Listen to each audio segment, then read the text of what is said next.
公元618年，李氏家族建立大唐，定都长安城。立国之初，皇室仍然居住在隋帝国建造的太极宫。太极宫处在一块洼地上，在多雨的夏天非常潮湿，很不适合居住。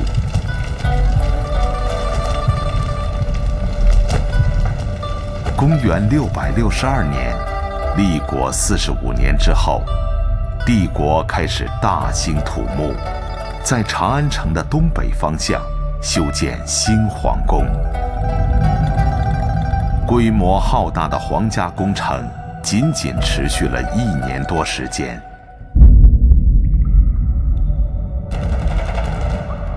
公元664年正月初1，这是大唐的新皇宫大明宫落成后的第1个元日。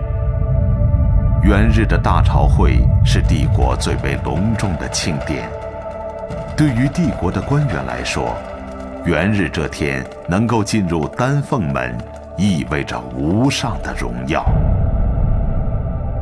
丹凤门是大明宫的南门，也是大明宫的正门。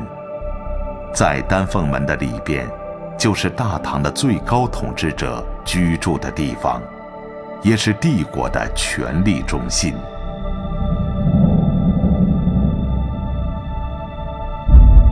太阳正在升起，官员们进入丹凤门。正对着丹凤门的是一个纵深630米的广场。巨大的广场尽头就是大明宫的主殿含元殿。巍峨的殿堂坐落在3层大台上，东西两侧如巨鸟的翅膀一样飞扬的是高大的阙楼。唐代诗人李华这样描述：进而仰之，牵龙首而张凤翼；退而瞻之，极树巅而足云墨。仰观玉座，若在霄汉；倚栏下视，南山如在掌中。高耸入云的宫阙，气势磅礴的殿堂，含元殿是中国历史上最宏伟的宫殿。在3000多年的时间里，数以百计的君王和皇帝修建了无数座宫殿，但是规模和气势如含元殿者，确实没有第2个。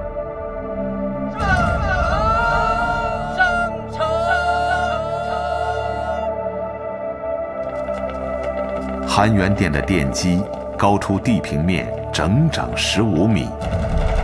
为了官员上朝方便，东西两侧分别修建了2条平行的坡道。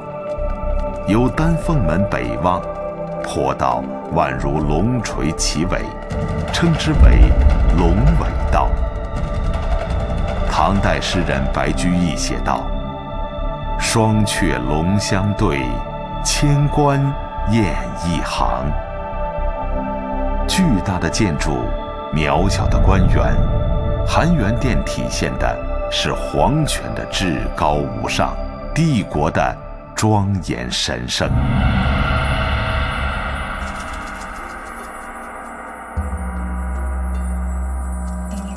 大朝会的时间终于到了，大唐的皇帝和皇后步入含元殿。这是帝国1年中最神圣的时刻。1代明主唐太宗离世之后，太子李治继承帝位，这就是大唐的第3位皇帝唐高宗。大明宫落成的时候，他已统治大唐15年。帝国在蒸蒸日上，高宗唯一的担忧只是每况愈下的身体。由于身体羸弱，帝国事务逐渐转移到了高宗的皇后武媚娘手中。唐高宗并不知道，这只是自己心爱的女人书写历史的开始。正月初一的大朝贺是大唐1年1度最隆重的礼仪。恭祝陛下万寿无疆。在尊贵神圣的含元殿，各部官员向皇帝呈报1年来的政绩，展示帝国取得的成就。各国使节献上来自异邦的宝物，表达对大唐的敬意。大唐皇帝万寿无疆。唐代诗人王维写道：“9天昌河开宫殿，万国衣冠拜冕旒。”恭祝陛下万寿无疆。大唐是当时世界上最富有的国家，来自各国的使节都渴望与大唐交往。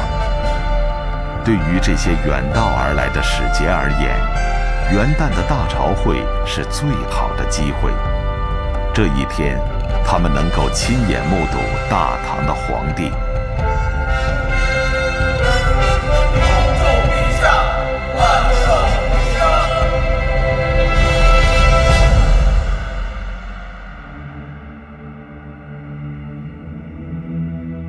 唐代诗人李华这样描写大明宫：北距高岗，南望爽凯，中南如执掌，访视俯而可窥。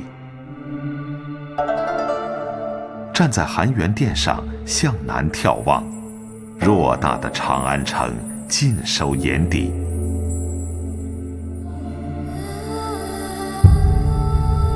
在大明宫的正南方向，是一座宏伟的佛寺慈恩寺。慈恩寺的第1位住持就是大唐显赫一时的玄奘法师。慈恩寺的第1任住持，不正是玄奘法师吗？诗人李华这样解释大明宫的含义：如日之升，则曰大明。这是一个踌躇满志、昂扬向上的时代，大度而不浮华，雄浑而不雕饰。含元殿是这个时代最好的写照。它宛如一轮金光灿烂的太阳，照耀着大唐的天空。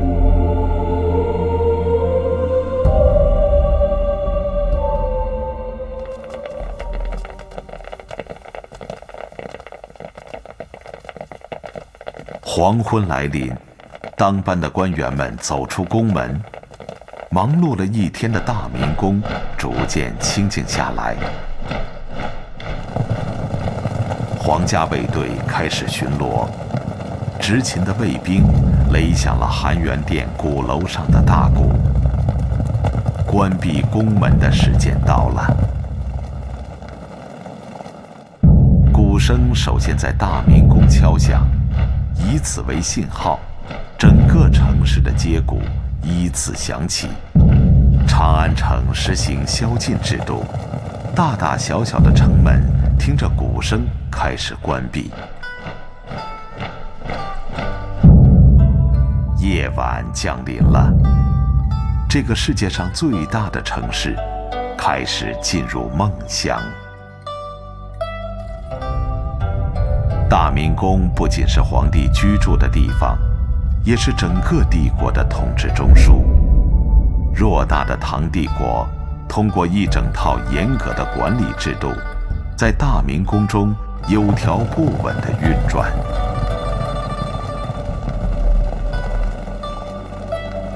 大明宫中的皇家卫队称为金吾卫，他们掌管着大明宫所有宫门的钥匙。大明宫有11座宫门，开关宫门的制度很严格，必须核对门器，门器分为两半，一半在宫中保存，另一半由门官掌握。两半契合才能打开大门。门器刻成鱼形有特定的含义，在古人看来，鱼白天黑夜从不闭眼，警惕性最为可靠。金吾卫不仅负责宫廷的安全，还负责整个长安城的治安。根据大唐的制度，官员们5更左右就要去上朝。5更点卯的时候，天还没有大亮，长安城依然在熟睡。官员是帝国的支柱，尤其是都城的官员，地位更是举足轻重。但是在大唐，官员们无论职位高低，大多骑马上朝。高级官员一般有1个或2个仆人随行，在夜色中为主人掌灯。级别比较低的官员俸禄有限，只能1个人独行。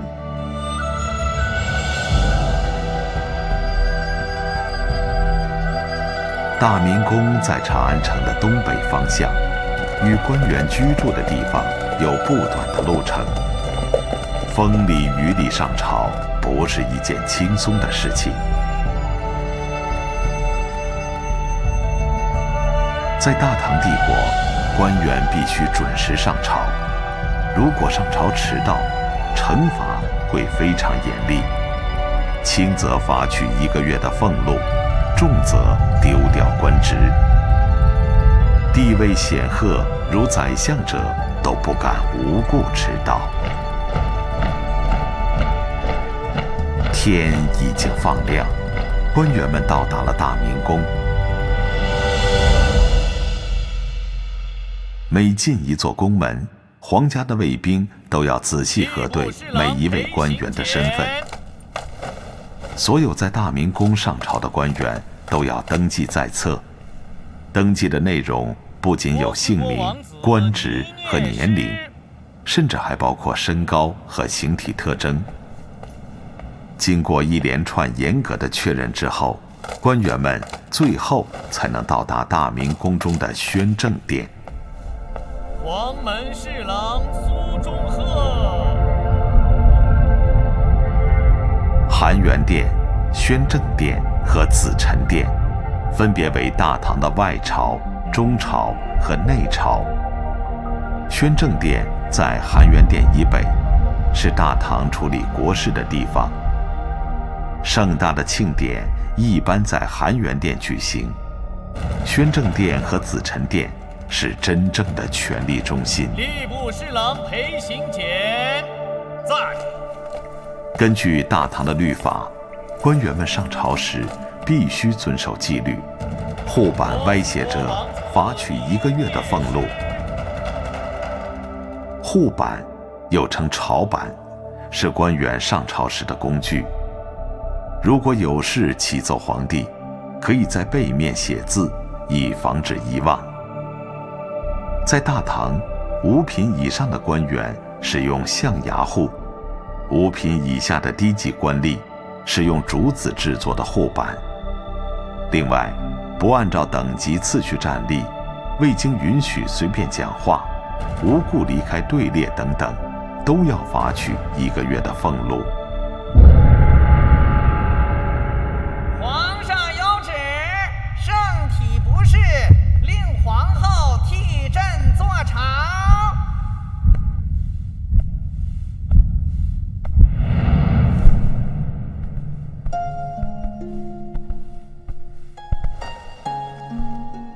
波斯王驾崩，王子返回，吏部侍郎裴行俭护送。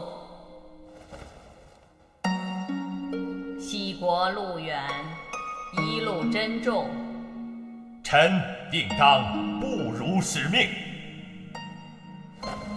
宣政殿的朝会结束之后，官员们就会前往自己的办公场所。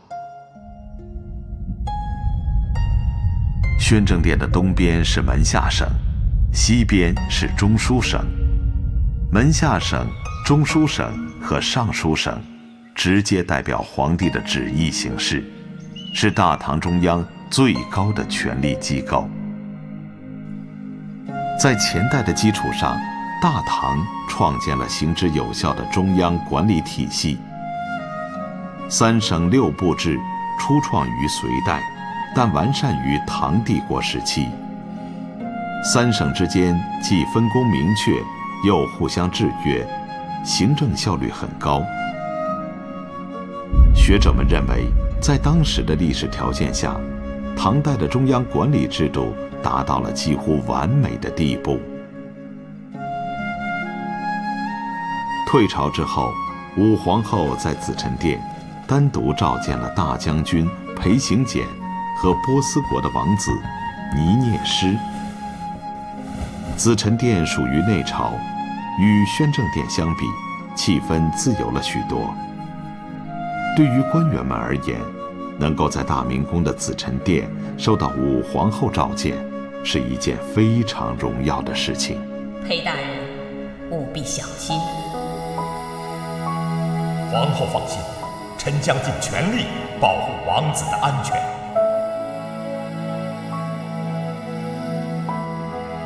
根据史书记载，晚年的唐高宗被病痛折磨，国事几乎都托付给了武皇后。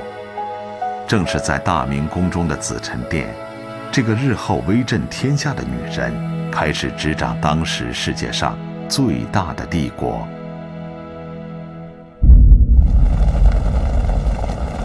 倪聂师是一位在长安长大的波斯王子，官居大唐的左武卫将军。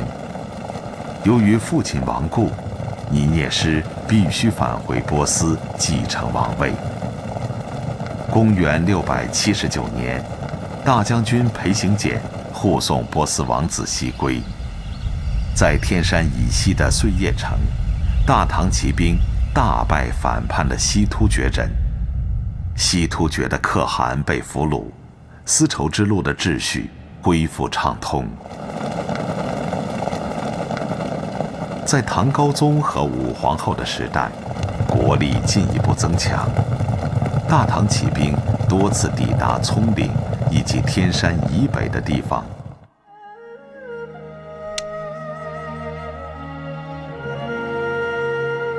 对唐高宗而言，除了每况愈下的身体，再也没有什么可担心的了。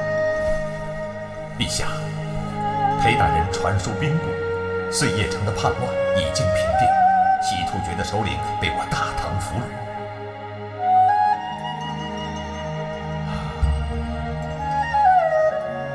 传旨裴行俭在碎叶城刻石记功。皇上英明，大唐的盛名才可以远播葱岭。公元680年，在返回长安的路上，裴行俭不费吹灰之力，又收服了北部边疆反叛的突厥贵族。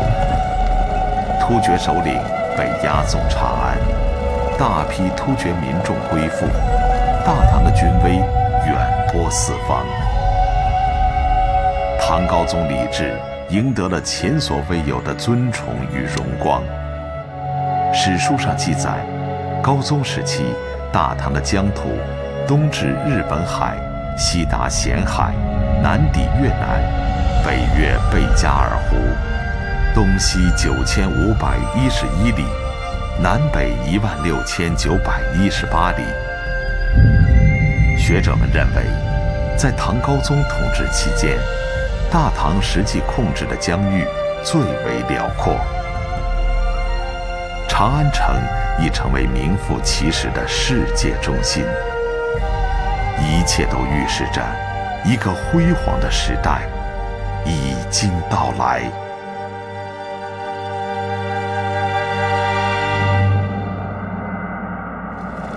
唐太宗时期，大唐骑兵抵达天山脚下。汉末以来，时断时续300多年的丝绸之路重新畅通。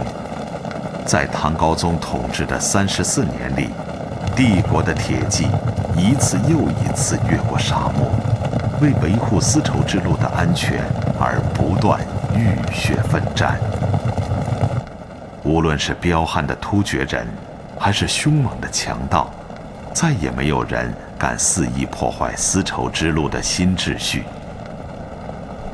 疲惫的商旅可以放心地睡觉，异邦的使节可以通行无阻。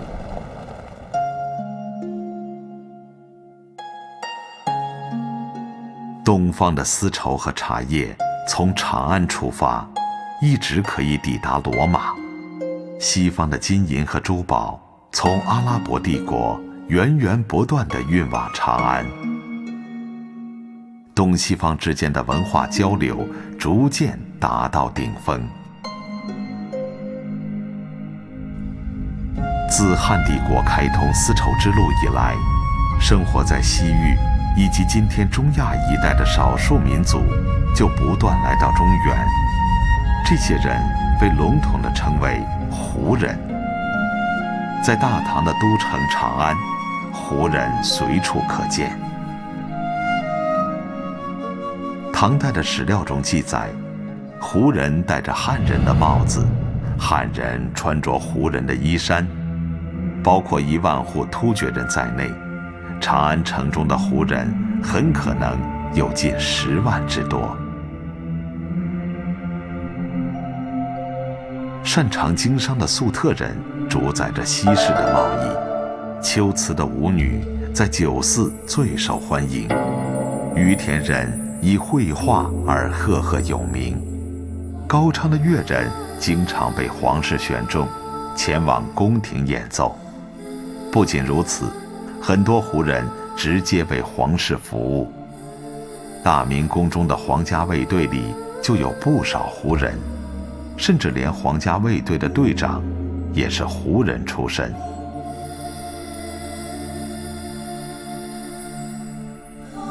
政治上不分疆界，张开怀抱；经济上不分族别，竞争谋生；族别上不分胡汉，皆为臣民。胡人几乎融进了城市生活的各个方面。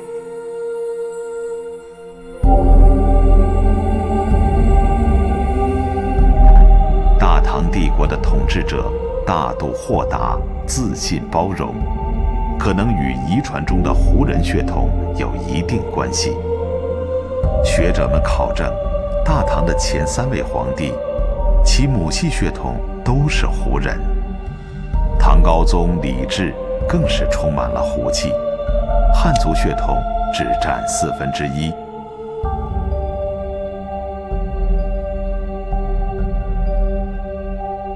汉民族的血液里大量掺进胡人的彪悍精神，而胡人的灵魂中也铭刻着汉民族的文化烙印。海纳百川，有容乃大，开放包容，大气磅礴。各民族、各宗教在大唐和谐相处，对中华和夷狄爱之如一。这就是公元7世纪的大唐帝国。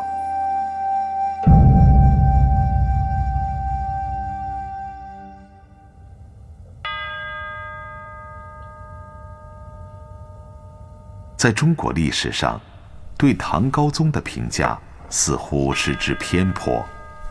唐高宗并不是一个碌碌无为的皇帝，统一儒家经典，改进科举制，进一步完善律法。他继承了唐太宗留下的基业，并且发扬光大。在临终之前，56岁的唐高宗说出了自己的心愿：如果上天再赐朕1个月的生命，能够重返长安，朕死而无怨了。高宗念念不忘的，仍然是成就了他帝王梦想的大明宫。公元683年，在大唐的东都洛阳，唐高宗驾崩。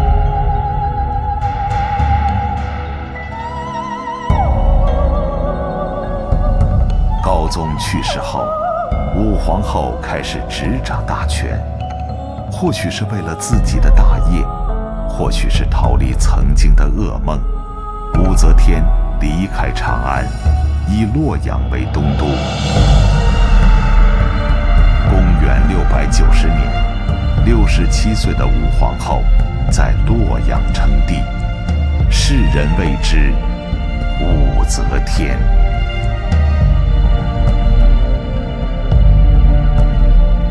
武则天离开长安之后，大明宫只剩下为数不多的皇家卫兵、宫女和太监。这座巨大的宫殿在默默地等待女皇的归来。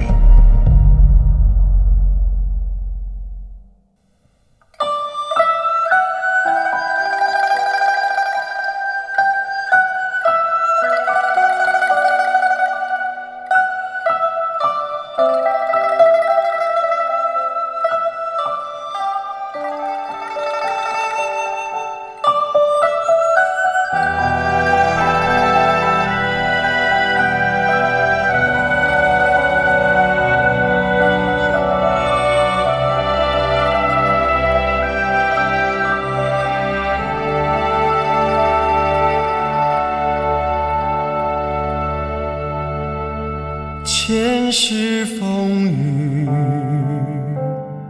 后世尘烟，亭台宫阙，斗争残垣，繁华落尽，往后长眠，谁的功过？万世流传，世界蔓延，万代千年。人生太短暂，怎守江山？我站在人间，看风云变幻。残砖岁瓦，铭刻变迁。